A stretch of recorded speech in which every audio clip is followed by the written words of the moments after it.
Dobre, tak ideme na to, že ste dostali a vidieť. Dobre, takže dneska je to video, čo ste ma veľakrát prosili. Poviem, že aj som sa jasne stretla. No takže, aby sme sa mi prvý stretli, bolo úplne dlho, keď som bol v prvom ročníku. Akože ja si nepamätám, ktorý deň to bol, keď on prišiel k nám na našu školu, takže ja si nepamätám, že nebudete taký, no aj, že confused, lebo neviem, keď prišiel k nám na našu školu, akože.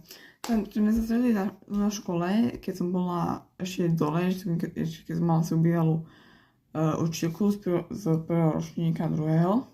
Tak sme sa stretli na škole na veľké predstavke, každú veľkú predstavku sme sa rozprávali až doteraz. Potom na prvom stupni sme sa moc nevideli, vtedy som spoznala bestie svoju, ak viete.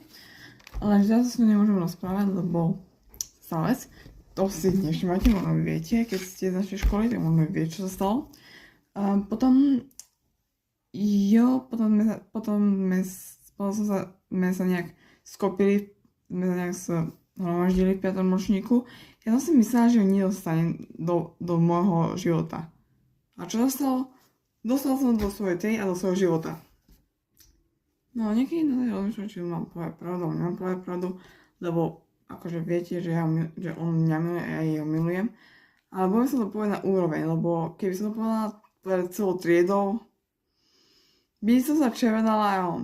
Takže on to povedal už skoro pred celou triedou, keď nebola, akože moja celá trieda ešte o tom nevie, ale iba Ačkári, myslím, že Ačkári a Cčkári o tom vedia zatiaľ, iba niektorí o tom vedia, ale ja na úrovni som práve teraz, jak viete, moja úroveň je veľká. A najviac sa bojím toho, že keď to poviem na úroveň, že ma nebudem mať rád potom. To musím zabiť pavúka, prepáčte. Som musela zabiť toho pavúka. Ja sa bojím pavúkov najviac. Akože, keď nevedia, mám strašný fóbiu z pavúka, sa strašne ich bojím. A akože bojím sa aj včera, dobre. Ivan Victor Animal, prepáčte, Joe Hladali sa volá on. Dali sme mať Joe Hladali.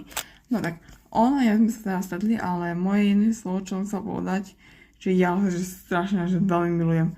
Tak možno keď to vyčúvajem, tak už vieš pravdu, takže ja ťa veľmi milujem, ale bojím sa povedať pred celou tieto.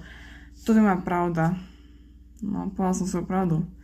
Tak, viete, že prečo som sa povedať, že ho milujem, takže toto je moja pravda.